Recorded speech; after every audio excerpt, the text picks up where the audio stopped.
10 pagkain na masama para sa may kidney problems.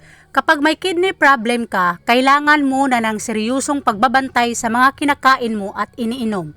Ito ay dahil ang kidney ay hindi na nagtatrabaho tulad ng dati. Hindi na niya nasasala ng mabuti at napapalabas sa katawan ang mga lason mula sa mga kinakain mo.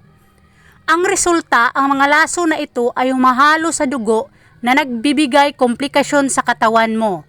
Ang mga lason na ito ay tinatawag na creatinine.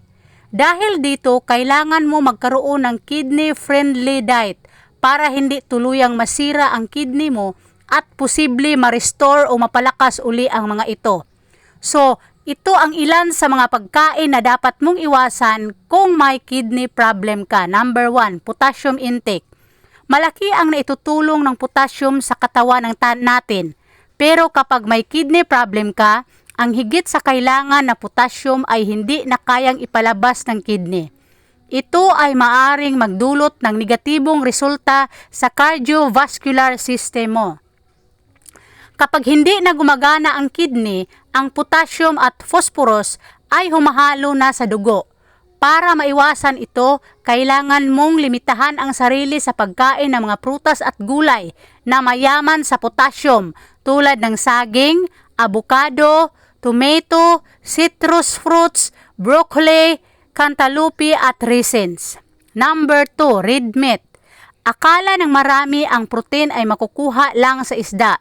Pero ang totoo, mas maraming protein ang nasa karne. Ang protein na nakukuha sa karneng kasinlaki ng box ng posporo ay katumbas ng 3 kilong isda. Ang protein ay mabuti sa katawan, pero ang sobra-sobrang protein ay masama lalo na sa may kidney problem. Pwede kasi masira ang kidney dahil sa sobrang protein, kaya kailangan bawasan ang pagkain ng karne at damihan ang pagkain ng gulay. Dapat alam mo ang protein content sa mga kinakain mo.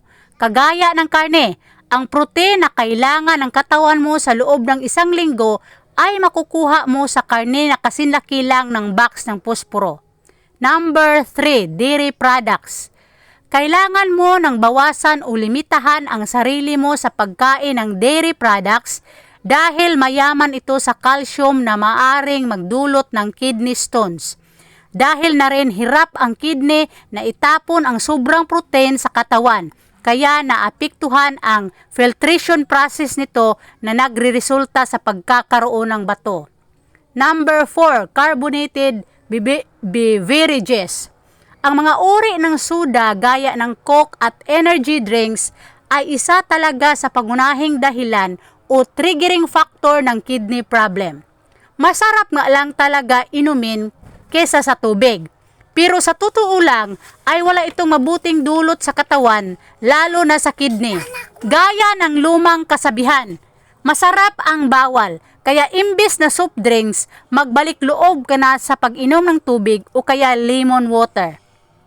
Tandaan, tanging tubig lang ang maaring panlinis sa loob ng katawan mo.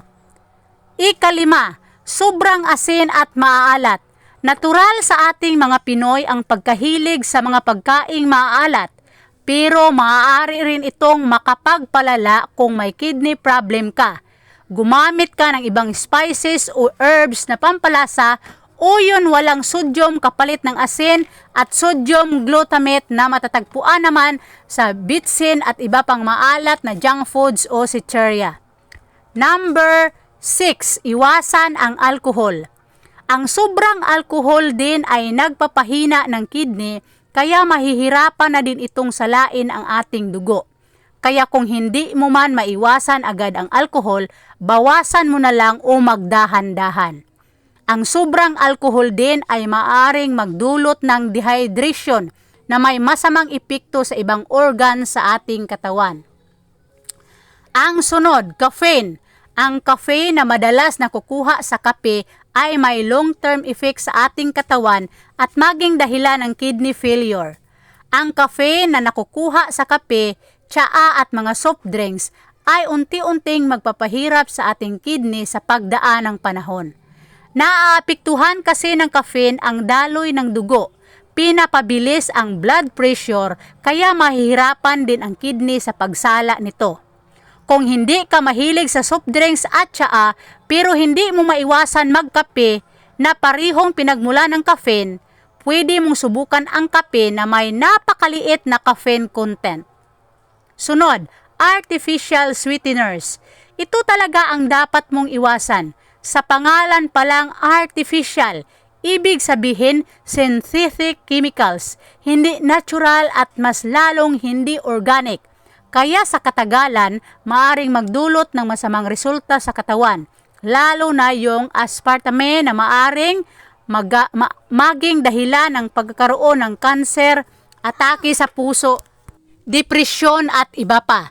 Nakakalason ito at acidic. Pinapababa o pinapahina rin ito ang kidney function. Kaya imbes gumamit ka ng artificial sweeteners, subukan mo gumamit ng stevia o kaya pure honey bilang pampatamis sa pagkain at inumin. Sunod, GMOs o genetically modified organisms.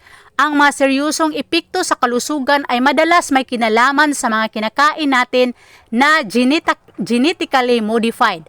May malawak itong epekto sa mga organs ng ating katawan, kasama na ang kidney.